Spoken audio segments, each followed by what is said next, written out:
Hello friends, શું તમને ખબર છે કે 3 બાફેલા બટેકા અને 1 કપ ચણાના લોટમાંથી બજાર કરતાં પણ ટેસ્ટી અને એકદમ ક્રિસ્પી એવી આલુ સેવ એક ડબ્બો ભરીને બને છે?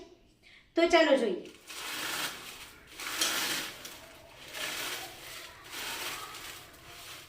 તો સૌથી પહેલાં આપણે બાફેલા બટેકા છે એને આ રીતે ખમણીમાં ખમણી લઈશું, જેથી એમાં એક પણ પ્રકારના લમ્સ ન રહે.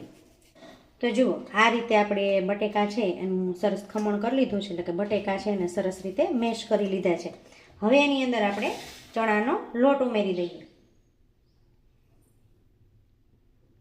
તો અહીંયા હું 1 કપ ચણાનો લોટ ભરીને લઉં છું. આ લોટ મેં અગાઉ છે એ ચાળી લીધો છે.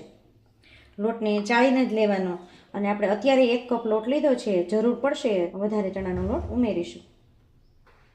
ત્યારબાદ આપણે 1 ચમચી તીખાની ભૂકી અને 2 આખી ચમચી ભરી અને ચોખાનો લોટ છે.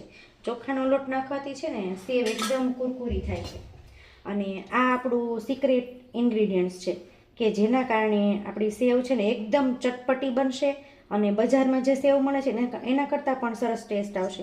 તો આ છે જલજીરા પાવડર.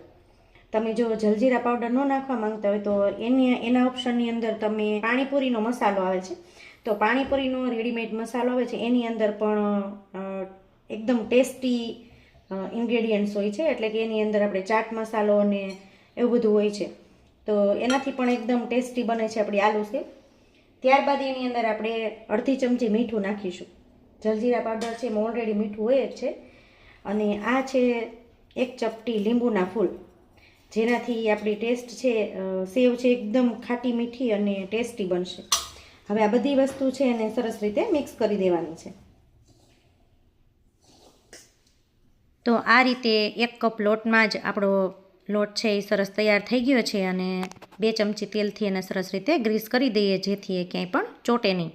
અને સેવ પાડવાનો જે સંચો છે એને પણ આપણે તેલથી સરસ રીતે ગ્રીસ કરી લેવાનો છે.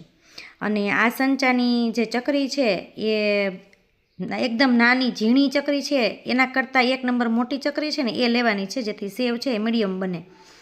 અને આ રીતે નાના નાના લુવા કરી અને સેવ પાડવાના સંચામાં ભરી દેવાના છે, અને સેવ છે આપણે સરસ રીતે પાડી લેવાની છે. તો આ રીતે શીંગ તેલમાં હું સેવ પાડું છું, જેથી એનો ટેસ્ટ છે ને એકદમ સરસ રહે. અને એકદમ 4-5 આટા ફેરવી અને નહીં પાડવાની સેવ, તો જથ્થો જાજો થઈ જાય તો સરસ રીતે ચડે નહીં અને કાચી પાકી રહી. તો આ રીતે મેં 1 થી 1.5 આટો ફેરવી અને સેવ પાડી છે, અને તમે જોઈ શકો છો એકદમ મસ્ત સેવ બની છે. તમે પણ આ રીતે ટ્રાય કરજો, બાળકોને ખૂબ જ ભાવશે અને મજા પડી જશે.